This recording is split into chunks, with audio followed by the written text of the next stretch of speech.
Shalom, salam podcast Eksposisi M116. Kita akan belajar apa kata Alkitab tentang tato. Tato kini semakin populer di banyak belahan dunia. Jumlah orang bertato meningkat drastis dalam beberapa tahun terakhir.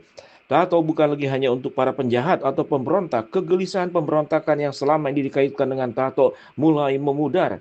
Perjanjian baru tidak mengatakan apapun tentang apakah orang yang percaya kepada Yesus Kristus boleh atau tidak boleh membuat tato. Oleh karena itu kita tidak dapat mengatakan bahwa membuat tato adalah dosa, karena kitab suci tidak menyebutkannya. Membuat tato termasuk dalam kategori area abu-abu. Dan orang percaya harus mengikuti keyakinan mereka dalam hal ini dengan menghormati mereka yang mungkin memiliki keyakinan yang berbeda. Berikut ini ada beberapa prinsip umum Alkitab yang dapat diterapkan untuk membuat tato. Anak-anak harus menghormati dan mentaati orang tua mereka. Efesus 6 ayat 1 sampai kedua. Bagi seorang anak di bawah umur untuk membuat tato melanggar keinginan orang tuanya tidak dapat didukung oleh Alkitab. Tato yang lahir dari pemberontakan adalah dosa. Perhiasan lahiriah tidak sepenting pengembangan diri batinia dan tidak boleh menjadi fokus seorang Kristen. 1 Petrus 3:3 sampai 4.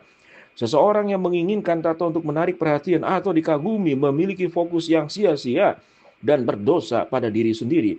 Tuhan melihat hati dan motivasi kita untuk apapun yang kita lakukan seharusnya untuk memuliakan Tuhan. 1 Korintus 10:31. Motivasi untuk membuat tato seperti agar diterima, agar menonjol, dan lain-lain tidak mencerminkan kemuliaan Tuhan. Tato itu sendiri mungkin bukan dosa, tetapi motivasi untuk membuatnya mungkin dosa. Tubuh kita juga jiwa kita telah ditebus dan menjadi milik Tuhan. Tubuh orang percaya adalah bait Roh Kudus. 1 Korintus 6 ayat 19 sampai ke 20.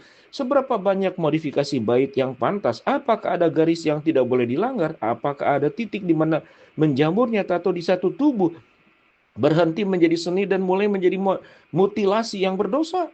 Itu seharusnya menjadi masalah refleksi individu dan doa yang jujur. Kita adalah duta-duta Kristus yang menyampaikan pesan Tuhan kepada dunia. 2 Korintus 5 ayat 20. Pesan apakah yang disampaikan oleh tato tersebut, dan apakah tato tersebut akan membantu atau menghalangi upaya untuk mewakili Kristus dalam menyebarkan Injil? Segala sesuatu yang tidak berdasarkan iman adalah dosa. Roma 14 ayat 23. Jadi orang yang membuat tato tersebut harus sepenuhnya yakin bahwa itu adalah kehendak Tuhan baginya.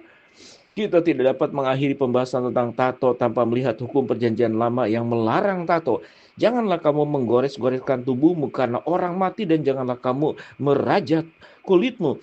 Akulah Tuhan. Imamat 19 ayat 28. Alasan pelarangan tato dalam bagian ini tidak disebutkan, tetapi kemungkinan besar tato merupakan praktek pagan yang berhubungan dengan penyembahan berhala dan tahayul. Mungkin sudah menjadi hal yang umum bagi orang-orang kafir untuk menandai kulit mereka dengan nama dewa palsu atau dengan simbol yang menghormati berhala mereka. Tuhan menuntut agar anak-anaknya berbeda, seperti yang diingatkan kepada mereka dalam ayat yang sama. Akulah Tuhan, bangsa Israel adalah miliknya. Mereka adalah hasil karyanya dan mereka tidak boleh memakai nama dewa palsu di tubuh mereka. Meskipun orang-orang percaya perjanjian baru tidak berada dalam hukum Musa, kita dapat mengambil prinsip dari perintah ini bahwa jika seorang percaya memilih untuk membuat tato, itu tidak boleh dilakukan karena alasan tahyul atau untuk mempromosikan filsafat duniawi. Intinya adalah bahwa membuat tato bukanlah dosa. Itu adalah masalah kebebasan orang percaya dan harus dipandu oleh prinsip-prinsip Alkitab dan berakar pada kasih. Shalom, salam podcast eksposisi.